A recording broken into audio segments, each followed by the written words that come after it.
Hello doctor. Hi. Rheumatologist कौन होते हैं? रूमेटोलॉजी क्या होती है? Hi. I am doctor Dnyaneshwar Machindra Halnoor. मैं बेसिकली कंसल्टेंट रूमेटोलॉजिस्ट हूँ। तो रूमेटोलॉजी करने के लिए मैंने पहले मेरा एमबीबीएस ग्रांट मेडिकल कॉलेज से किया। उसके बाद मैंने एमडी मेडिसिन किया बीजे मेडिकल कॉलेज पुणे से। एंड उसके बाद मैंने सायन हॉस्पिटल से मेरा रूमेटोलॉजी फेलोशिप किया। So rheumatology basically it's a branch of medicine. After medicine it's a kind of super speciality branch.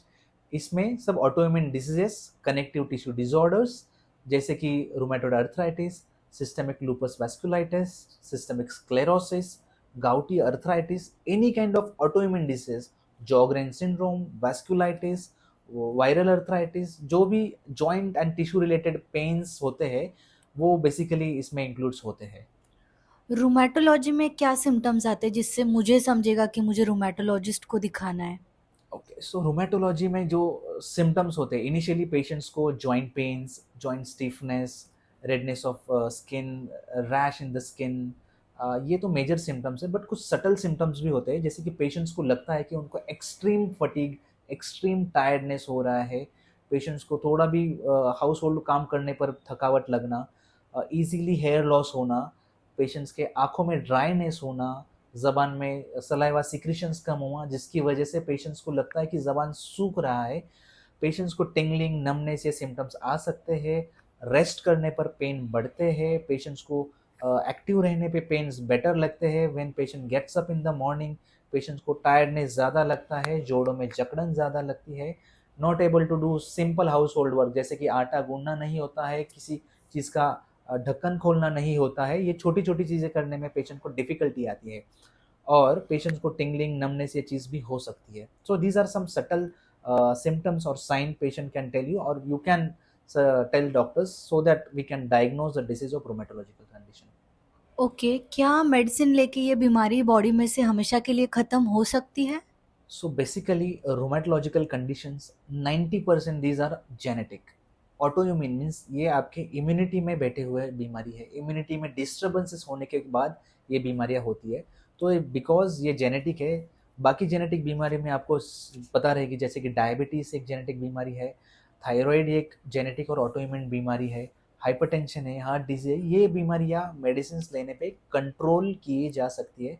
वैसे ही ये रोमेटोलॉजिकल कंडीशन जैसे कि रोमेटोइड अर्थराइटिस, लूपस, वैस्कुलाइटिस, ये बीमारियां भी कंट्रोल की जा सकती है। मेडिसिन पे ये अपन बेस लेवल पे ला सकते हैं ताकि इनके सिम्टम्स अपने नहीं आएंगे।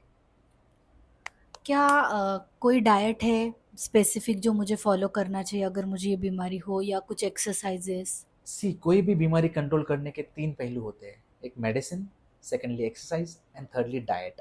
सो definitely there is some kind of diet जो अपन को अवॉइड करने चाहिए। ये रूमेटोलॉजिकल कंडीशन या फिर अर्थराइटिस में ये डाइट नहीं लेने चाहिए। जैसे कि पेशेंट को खट्टा चीज़ नहीं खाना चाहिए, फर्मेंटेड खाना, ओवरनाइट जो फर्मेंट होता है उससे जो इडली, डोसा, उत्तपम ये बनते हैं वो चीज़ नहीं खाने चाहिए। दही जो खट्टा रहता है, दही से बने हुए प्रोडक्ट्स नहीं खाने चाहिए। इमली, आचार ये चीज़ नहीं खाने चाहिए। कुछ सब्जियां है जैसे कि बैंगन है, भिंडी है, इनमें वात प्रकृति ज़्यादा रहती है, वो चीज़ नहीं लेने चाहिए। कुछ पल्सेस है जैसे कि तुअर दाल में भी कभी कभी वात बढ़ने के चांसेस ज़्यादा रहते हैं, तो तुअर दाल भी नहीं खानी चाहिए। और मोस्ट इम्पॉर्टेंट बासी खाना जो भी बचा हुआ खाना है वो नहीं खाना चाहिए। तो खाना क्या चाहिए डॉक्टर? जो भी एंटीऑक्सीडेंट्स रहते हैं जैसे कि जो एंटीऑक्सीडेंट्स मीन्स जो बॉडी में फटीग, टायर्डनेस, फ्री रेडिकल्स कम करने वाले फूड मटेरियल्स होते हैं वो आप कंज्यूम कर सकते हैं, जिसमें फल, फ्रूट्स, हेल्दी एंड फ्रेश खाना खाना चाहिए। एक्सरसाइज कुछ बता सकते हो? Definitely exercises means not going to gym is exercise. Doing yoga every day is not exercise. Doing bodily movement, joint mobility are exercises. In arthritis condition patients को stiffness रहता है, swelling रहता है, in that case patient को active pain रहता है। In pain situation you should never do exercise. Give adequate rest to the joint, let the joint heal first। एक बार joints का मोबिलिटी रिकवर होने के बाद रेगुलर जॉइंट मोबिलिटी एक्सरसाइज करनी चाहिए। जैसे कि ये फिंगर जॉइंट्स को स्टिफनेस होता है उसको मूवमेंट करने चाहिए रेगुलरली। देन रिस्ट जॉइंट, जो भी जॉइंट आपका इन्वॉल्व होता है वो जॉइंट से चालू करो और प्लस बाकी जॉइंट्स का भी मोबिलिटी एक्सरसाइज करते रहो ताकि जितने जॉइंट्स आपके एक्टिव रहेंगे उतने जॉइंट हेल्दी रहने के चांसेस ज़्यादा रहते हैं। आपको सिर्फ एक बार दिखाना सफिशिएंट है? कितनी बार दिखाना चाहिए? कैसे करना चाहिए? That's a funny question. It's not necessary कि आप मुझे ही दिखाना चाहिए। जो भी पेशेंट्स को अर्थराइटिस या फिर ऑटोइम्यून बीमारी है या फिर जॉइंट रिलेटेड या फिर इम्यूनिटी रिलेटेड बीमारी है, वो पेशेंट्स ने रेगुलरली फॉलोअप रखना चाहिए with the rheumatologic with the rheumatologist, जो इसमें ट्रेन डॉक्टर है, जिन्होंने इसका पढ़ाई किया है। उनको दिखाना ज़रूरी है, क्योंकि ये बीमारी एंड इसके मेडिसिन वो कितने समय तक लगने वाले हैं, कब ऊपर करने हैं, कब डोज बढ़ाना है, कब डोज कम करना है, ये भी डॉक्टर को पता होना ज़रूरी है। एंड वो रोमेटोलॉजिस्ट को पता रहता है। Thank you so much.